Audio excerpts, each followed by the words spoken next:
सभी युवाओं के लिए एक बड़ी सीख। रात के 2 बज रहे थे। फ़ोन की रिंग बजती है।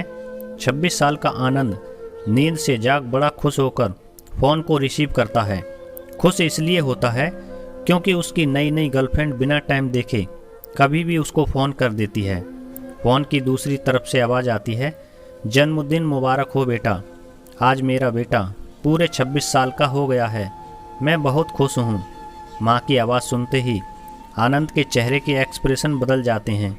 वो गुस्से में बोलता है, माँ तुम्हें समझ नहीं आता है क्या?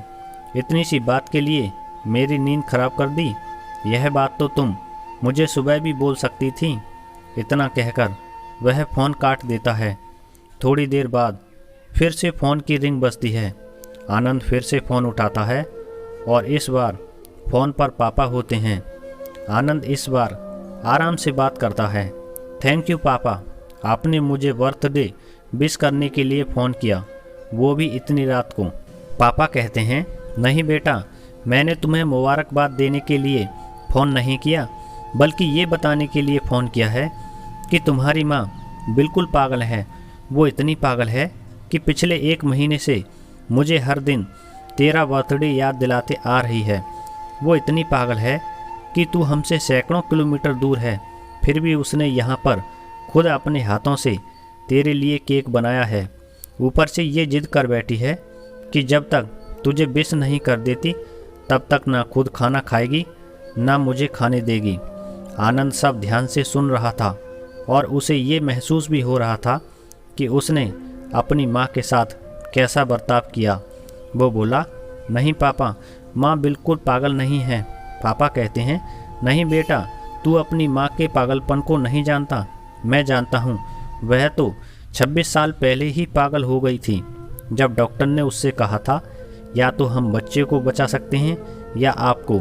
उसने बिना 1 सेकंड भी सोचे बच्चे को बचाने का फैसला ले लिया और मुझे भी कसम देकर उस फॉर्म पर साइन करने के लिए मना लिया था जिस पर लिखा था उसकी ज़िंदगी इस ऑपरेशन से खतरे में है और अगर उसे कुछ होता है तो उसके जिम्मेदार डॉक्टर नहीं होंगे। अब तू ही बता, बिना तुझे देखे जो औरत तेरे लिए मरने को तैयार हो जाए उसे हम पागल नहीं कहेंगे तो क्या कहेंगे? इतना कहकर पापा ने भी फ़ोन रख दिया। आनंद ने भी यह महसूस किया था कि वह जो कर रहा था वो भूल नहीं, गुनाह था। हाँ, एक बार किसी इंसान को दुख दो तो कोई बात नहीं, लेकिन भगवान को दुख देना गुनाह ही होता है और माँ भगवान से कम नहीं होती।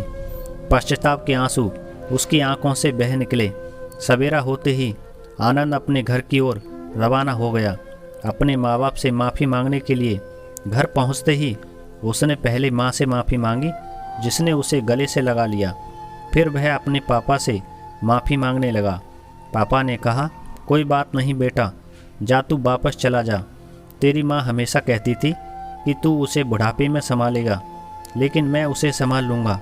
जैसे आज तक मैं उसे संभालता आया हूँ वैसे ही आगे भी उसका ख्याल रखूँगा। उसे यह भी समझ लेना चाहिए कि जो बेटा उसके एक फ़ोन करने से परेशान हो जाए वह उसे उम्र भर क्या संभालेगा। बाप की ऐसी कड़वी बातें सुन आनंद की आंखें बहने लगीं। वो सर झुकाए अपने बाप के सामने चुपचाप खड़ा रहा।